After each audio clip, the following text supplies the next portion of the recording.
and people having trust. I was surprised to read, frankly, that you had voted against creating the January 6th commission, even though you had backed similar legislation earlier this year. I would just want you to take a listen to what Gladys Sicknick, the mother of Capitol Police Officer Brian Sicknick, who died after the insurrection, told me on Friday. If they had a child that was hurt or was killed on a day like that, they would think very differently. Or if they were hurt, I mean, they could have somebody could have been killed. They are elected for us, the people, and they don't care about that. You know, you're a former federal prosecutor, as you noted. Back in 2014, I agreed with you when you said this about House Republicans' 6th investigation into the attack on the consulate in Benghazi. You said, quote, tragically, we still do not have answers as to how it could have happened. What exactly occurred in the critical response hours? We owe it to the victims, their families, and the American people to find out the truth. I agreed with you then, but I wonder why you don't have the same feeling here about this commission.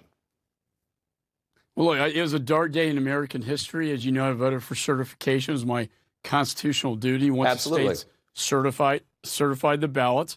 But I also, at that time, in the aftermath, was the first one to call for a DOJ investigation into this. And you know what, Jake, that happened. In essence, I view this not as an overview of policy like the 9/11 Commission did. It's a criminal investigation, a criminal case. In my judgment, that properly falls within the purview of the Department of Justice, where I worked for many years, rather than a politically appointed, commission. And the reason why I say this, I've been on the other side in the Department of Justice when I prosecuted the campaign finance investigation, while ongoing in Congress was another investigation. And what happened, it provided duplicative testimonies. It undermined our federal investigation. My judgment is, for right now, let's let this DOJ investigation go forward.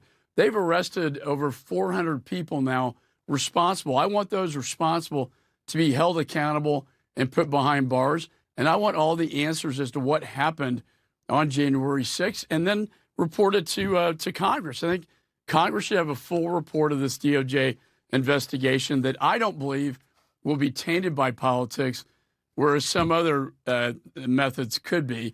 I think the DOJ, having been a part of that for so long, really is where this properly should be, to get to the bottom of what happened, and then really let's get to prosecuting and putting these people behind bars. Congressman Michael McCaul, Republican of Texas, thank you so much for being with us. I hope you have a meaningful Memorial Day. I know your father was a World War II veteran, and we appreciate his service. No, thank you, Jake, and you as well. Now that Republican lawmakers have blocked the commission on the U.S. Capitol attacks, will Democrats choose to investigate a different way? Top